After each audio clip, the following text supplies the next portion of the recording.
진영 의원님까지 하고 어디 저녁 먹으러 가나요? 다음을 위한 휴식을 하도록 하겠습니다. 휴식. 아까 제가 행정구역 개편 문제 오후에 얘기한다고 그랬는데요. 하겠습니다. 이게 대통령 소속 지방행정제재개편 추진위원회 여기서 지난 9월 8일 날 시군구 통합 기준을 발표를 했습니다. 근데 아까도 제가 말씀드렸듯이 2009년에 정부가 이 시군 구간 자율통합이라는 이름을 붙여서 그걸 이제 추진을 했죠. 했는데 딱 한 군데 됐단 말이에요. 마창진, 마산, 창원, 진해. 그런데 이게 2009년에 정부가 일방적으로 이제 이걸 이름은 자율통합이라고 이름을 붙여 놓고, 근데 내용적으로는 일방적으로 이걸 좀 인센티브를 주네 뭐 안에 뭐 하면서 이제 밀어붙이려고 했던 거예요. 근데 말하자면 실패한 거죠. 딱 한 군데밖에 안 됐으니까.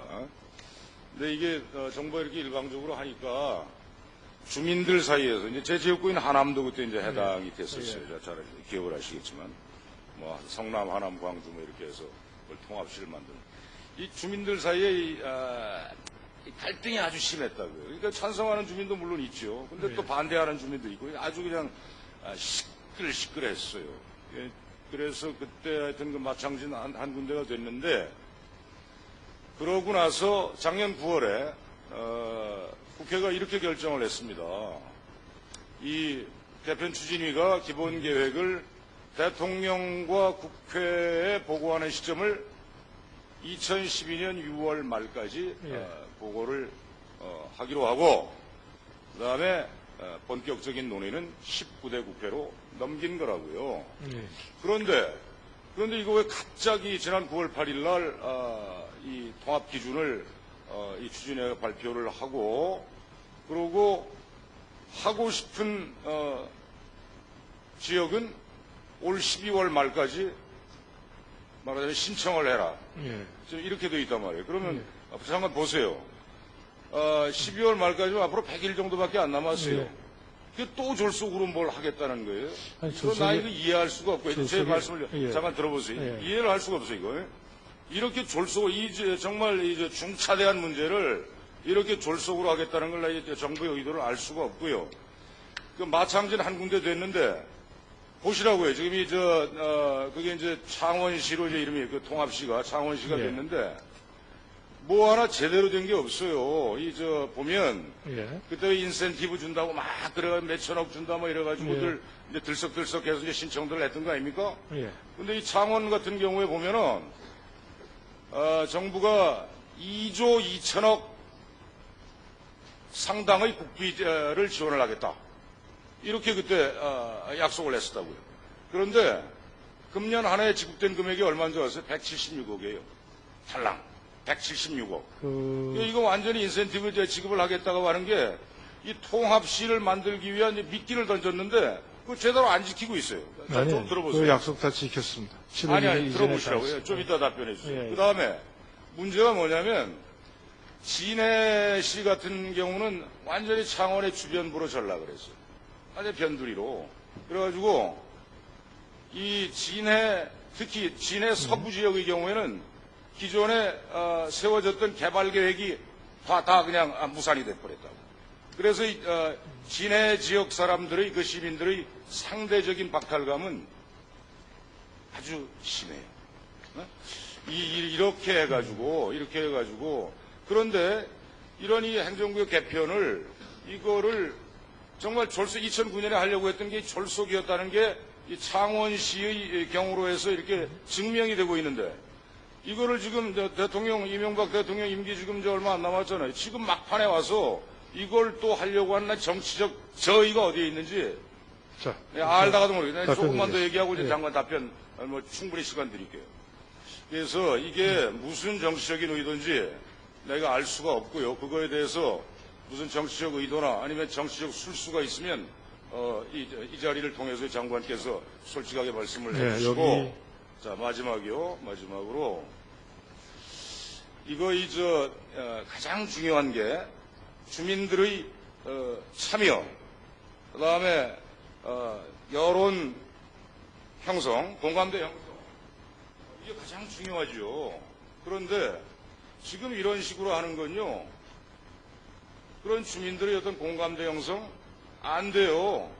내가 하남을 직접 2009년에 겪었기 때문에 짱담을 하지. 이거 안 됩니다. 이렇게 해가지고는 안 돼요. 그러니까 애초에 국회에서 합의한 대로 이 행정구역 개편 문제는 19대 국회에서 다시 논의하는 것으로 이렇게 기조를 바꿔야 할 것이다 하는 게 제 주장이고요. 마무리해 주시죠. 마지막으로. 아직 시간 있는데 뭐 27초 남았는데. 지나갔습니다. 다 끝나고 다시 들어. 전문가들이요, 이 행정구역과 관련한 이 전문가들의 상당수 전문가들이 뭐라 그러냐면 이렇게 합치는 거 이게 아니다 이거야. 오히려 더 잘게 쪼개야 한다. 이게 전문가들의 견해입니다. 그리고 마지막으로 그래. 난 이 이명박 정부가 이걸 이렇게 하고자 하는 게 이건 지방자치의 정면으로 역행하는 거예요. 이 중앙이 괜히 이렇게 지방을 이렇게 만들어서 재편을 해가지고 중앙이 지방을 장악하려고 하는 그건 저의가 있다. 이렇게 봅니다. 예, 우선 정치적 술수라는 그 말씀이 적절치 않다는 걸 먼저 좀 말씀 좀 드리겠습니다. 예. 그리고 다시 그 하남, 광주, 성남의 경우는 아마 문학진 의원님만 그때 안 계셨으면 아마 성공했었을 겁니다. 제가, 혼자서 막았습니다. 그래서 저희들로서는 참 굉장히 아쉽게 생각을 했고요. 창원시의 그 약속했던 통합 인센티브, 이거는 이 단계적으로 뭐 10여 년 두고 이제 주는 건데, 금년 7월 1일이 일주일이 되는 날입니다. 그래서 그 전까지 정말 행안부에서 주도를 해가지고 약속했던 모든 것을 다 했습니다. 뭐 심지어는 나중에 거기 처음에 약속이 없었던 것까지도 포함을 시켜가지고 인센티브를 주었고, 다른 지역에서도 이걸 보고 통합에 물꼬를 좀 텄으면 좋겠다는 그런 생각을 가졌고, 그리고 그 지역 주민들이 모처럼 용기를 내서 통합을 해주셨는데, 거기에 대해서 우리가 정부가 응분에 보답을 해야 되겠다는 그런 생각으로 조금 전에 말씀하신 진해를 포함해서 이 지역에 불만이 없도록 저희들 나름대로는 최선을 다했다는 말씀을 드리겠습니다. 그리고 이 19대 국회에서 논의하기로 했는데 서둘러 통합 기준을 발표해서 추진하는 이유가 뭐냐? 이게 이제 지난 6월 17일 날, 그러니까 지방행정체제 개편에 관한 특별법과 개편위의 로드맵, 이게 이제 그 행정체제 개편위원회에서 의결이 됐습니다. 그래서 거기에 따라서 일단 금년 내년 6월까지 이제 대통령이나 국회에 그 개편을 제출을 하도록 되어 있는데, 그러려면 뭔가 준비를 해야 될 게 아니겠습니까? 그래서 그 준비를 19대 국회라는 것도 이제 내년 6월 2일부터는 이제 출범을 하는 거고요. 그래서 그 전에 준비를 하는 겁니다. 그래서 그런 대충 이러이러한 기준에 의해서 통합을 하고자 하는 데는 그 주민들의 또 지방의회의 자율적인 의견에 따라서 그렇게 추진을 하도록 하는 게 좋겠다 해서 그 가이드라인을 제시한 거지, 지금은 뭐 정부가 그것을 강요를 하거나 지금 그럴 입장도 아니고 또 그렇게 하지도 않았습니다. 그래서 최근에, 그러니까 그때까지 우리가 파악을 좀 해야 되고요. 정부에서는 어디가 원하는지 파악을 해야 되지 않겠습니까? 근데 이렇게 던져놨더니 지금 청주청원이라든지 또 뭐 의왕하고 어딘가 그 근처라든지 몇 군데에서 상당한 관심을 보이고 지금 상당히 움직이고 있습니다. 그래서 저희들은 뭐 그렇게 된다면은 그걸 가지고 이 통합 그러니까 내년 6월까지는 통합반을 마련해서 대통령한테 이 제출이 될 수 있도록 행안부에서는 좀 뒤에서 지원을 하겠다는. 그 정도로 마무리하시죠. 예, 알겠습니다. 아니, 워낙 길게 질문하셔가지고. 아니요.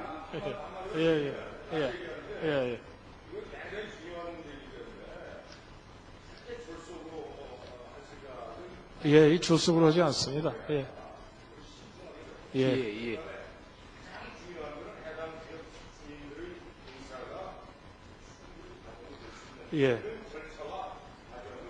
예, 그런 과정을 지금 예, 밟고 알겠습니다. 있다고 말씀을 드리겠습니다. 예. 조금 전에 그 말씀하신 내용 중에 이 고명한 문학진 의원님의 인법에 비추어 봐서 그리고 또 행정안전위원회 우리 또 품위를 위해서 술술한 용어에 대해서는 우리 행정실에서 좀 잘 상의해서 좋은 표현을 좀 바꿔주기 바라겠습니다. 그 다음 진영 의원님 말씀하시죠.